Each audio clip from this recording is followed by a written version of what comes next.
వాళ్ళ యొక్క ప్రవర్తన మళ్ళా ఒకసారి బయటకు వస్తూ ఉంది. వారం రోజుల కిందట కడప నగరంలో అలంకాన్పల్లెకు సంబంధించిన దస్తగిరి అనే వ్యక్తిని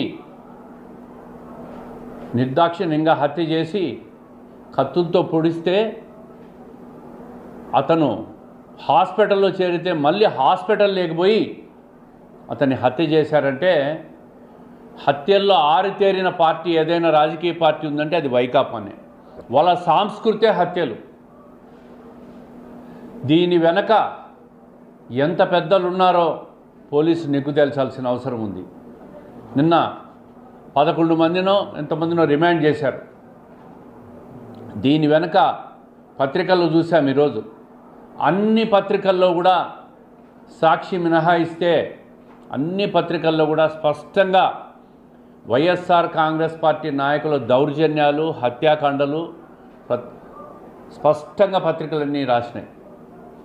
ఎంతమందిని రిమాండ్ చేశారు, ఎంతమంది హత్యలో పాల్గొన్నారు, దీని వెనుక కుట్రదారులు మాజీ డిప్యూటీ మేయర్ నిత్యానంద రెడ్డి ఉన్నట్టు కూడా పత్రికలో స్పష్టంగా చూసాం.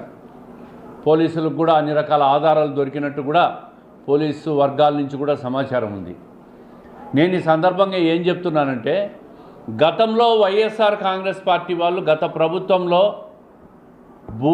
భూదందాలు, భూలావాదేవీలు, సామాన్యుల భూములు లాక్కొని భయభ్రాంతులు గురి చేసి రూపాయిది పావలాకు కూడా కొనుక్కొని రిజిస్టర్లు చేసుకోవడం, ఇంకొక రాశిని వైకాపా వాళ్ళు దొంగ రిజిస్ట్రేషన్లు చేసుకొని భయపడించడం, అడ్డు తిరిగితే హత్యలు చేయడం. అదేవిధంగా గత ప్రభుత్వంలో ఇక్కడే సంధ్యా సర్కిల్లో శ్రీనివాసరెడ్డి అనే ఒక వ్యక్తిని కూడా భూ లావాదేవీల్లో దందాల్లో పరిష్కారంలో వివాదాల్లో భాగంగా హత్య కూడా చేశారు. అదేవిధంగా ఈరోజు కూడా అదే భూ లావాదేవీల్లోనే దందాల్లోనే భాగ పరిష్కారాల్లోనే తేడాలు వచ్చే ఈ హత్యలు జరిగినట్టు పత్రికల్లో చూసాం.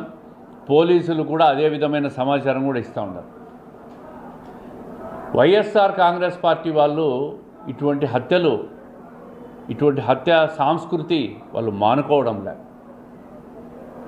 గతంలో చూసాం, వివేకానంద రెడ్డిని హత్య చేసి నరాసుర రక్త చరిత్ర అని చెప్పి కూడా చంద్రబాబు నాయుడు గారి మీద రుద్దే ప్రయత్నం కూడా చేశారు.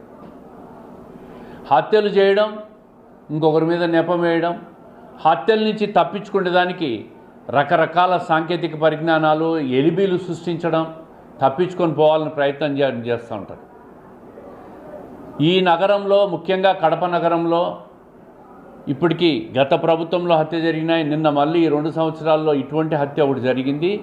ఇది వైఎస్ఆర్ కాంగ్రెస్ పార్టీ నాయకుల మధ్య ఉన్న భూ వివాదాలు, భూదందాలు భాగ పరిష్కారాల్లో భాగంగానే జరిగినట్టు స్పష్టంగా అర్థమవుతా ఉంది. నగరంలో ఈ ప్రభుత్వం వచ్చినాక మేము స్పష్టంగా చెప్పినాం, ఎటువంటి దౌర్జన్యాలు, రౌడీజాలు, రౌడీ షీటర్లు, భూదందాలు ఇట్లాంటివన్నీ జరగవని. ప్రశాంతంగా ఉన్న నగరాన్ని వీళ్ళు మళ్ళీ హత్యాకాండగా మార్చే ప్రయత్నం చేస్తూ ఉన్నారు. ప్రజలు అప్రమత్తంగా ఉండాలని చెప్పి కోరుతూ ఉన్నాం.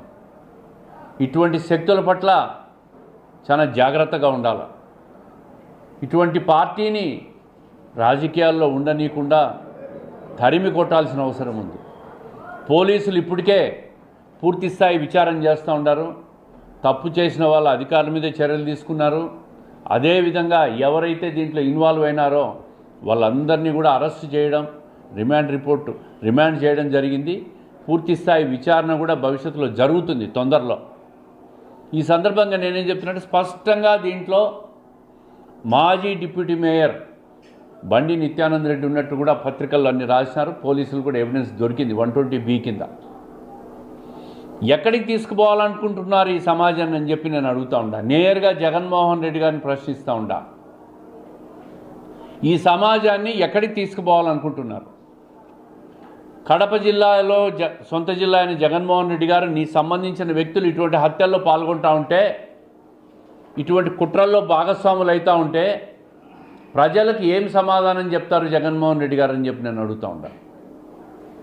దీని వెనక ఇంకా చాలా పెద్దలు ఉన్నట్టు కూడా పోలీసులు ఫర్దర్ విచారణ కూడా చేస్తూ ఉన్నారు.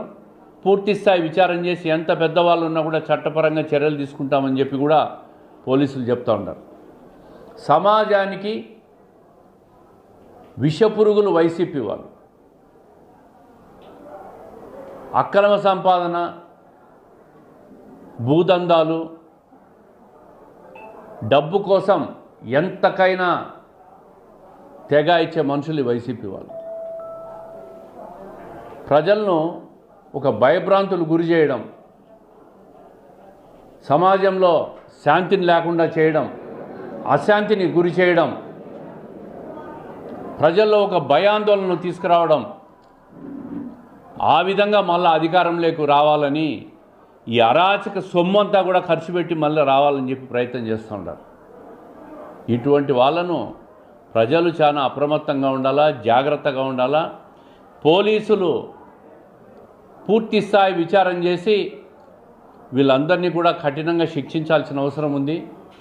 తెలుగుదేశం ప్రభుత్వంలో, కూటమి ప్రభుత్వంలో చంద్రబాబు నాయుడు గారు శాంతి భద్రతలకు అత్యధిక ప్రాధాన్యత ఇస్తాడు. ఎక్కడ కూడా అరాచకం జరగడానికి వీల్లేదని చెప్తుంటారు. కానీ మీ సొంత జిల్లా జగన్మోహన్ రెడ్డి గారు మీ శిష్యులతో ఇటువంటి హత్యలు చేయించడం, ఇటువంటి కుట్రలు పన్నడం దేనికి సంకేతం? మీరు ప్రతిపక్షంలో ఉన్న పార్టీగా మీ నాయకులు ఇటువంటి కుట్రలు చేసి హత్యలు చేస్తూ ఉంటే ప్రజలకు రేపు వస్తున్నారు. మీరు కడప జిల్లాలో ప్రజలకు మీరు ఏం సమాధానం చెప్తారని చెప్పి నేను జగన్మోహన్ రెడ్డి గారిని అడుగుతూ ఉంటా. ఇప్పటికైనా సమాజంలో ఇటువంటి హత్యలు, ఇటువంటి అరాచకాలు పట్ల ప్రజలు చాలా అప్రమత్తంగా ఉండాలి. వాళ్ళ ఆస్తులు కూడా లాక్కుండే ప్రయత్నం చేసినారు గత ప్రభుత్వంలో. ఎక్కడ చూసినా కడప శివార్లలో అయితే అన్ని భూదందాలే 19 నుంచి 24 మధ్య. చాలామంది అమాయకులు భయముతో వాళ్ళ ఆస్తులు వదిలేసుకున్నారు. కానీ 2 సంవత్సరాలుగా చాలా ప్రశాంతంగా ఉన్నారు. ఎక్కడ అటువంటి అరాచకాలు జరగడంలే. ఇదే భూదందాల్లోనే, హత్యల్లోనే చాలామంది చంపేశారు. మీరు మళ్ళీ ఈరోజు హత్యలు చేసేదాన్ని ప్రయత్నం చేస్తూ ఉంటారు.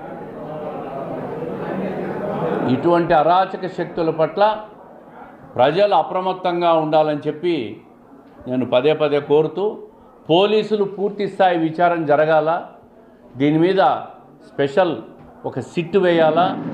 సిట్టు వేసి దీని వెనక ఇంకా ఎవరెవరు ఉన్నారు, ఎంతమంది పెద్దలు ఉన్నారో వాళ్ళందరినీ కూడా బయటికి తీసుకొచ్చి నిగ్గు తేల్చి చట్టపరంగా శిక్షించాలని చెప్పి పోలీసులు కోరుతూ ఉండా. తొందరలో ముఖ్యమంత్రి గారిని కూడా కలిసి ఒక స్పెషల్ టీం పెట్టి దీని మీద పూర్తి స్థాయి ఇన్వెస్టిగేషన్ జరగాలని చెప్పి కోరుతాం. అది డిమోషన్ కాదు, బాధ్యత పెంచారు. అంటే ఏమంటారు, జోనల్ కోఆర్డినేషన్ అనేది ఒక చిన్న టీం 10 మందితో 25 పార్లమెంట్లకు గాను 10 మంది అబ్జర్వర్లు నేస్తారు. ఇది నిరంతరం ముఖ్యమంత్రి గారు, లోకేష్ గారు పర్యవేక్షణలో పనిచేయాల్సి వస్తుంది. దీనికి ఈ జోన్ 5 కాకుండా బయట జోన్లలో బాధ్యతలు అప్పగిస్తారు, అక్కడ పోయి చేయాలి. మిగతావన్నీ కూడా కమిటీలు. అంటే అన్ని రకాల పదవులు కూడా తెలుగుదేశం పార్టీలో చేసినాం. ఇది కూడా ఒక పెద్ద బాధ్యత. పార్టీ ఏ బాధ్యత ఇచ్చినా కూడా మనం అంకితభావంతో పనిచేయడం. అది కూడా ఈరోజు ముఖ్యమంత్రి గారి జన్మదిన సందర్భంగా మీరు అడిగినారు కాబట్టి స్పష్టంగా చెప్తా ఉండా. ఏదేమైనా ముఖ్యమంత్రి గారికి మనస్ఫూర్తిగా 100 సంవత్సరాలు ఈ రాష్ట్రాన్ని పరిపాలించాలని చెప్పి మనస్ఫూర్తిగా భగవంతుని కోరుకుంటా ఉండా.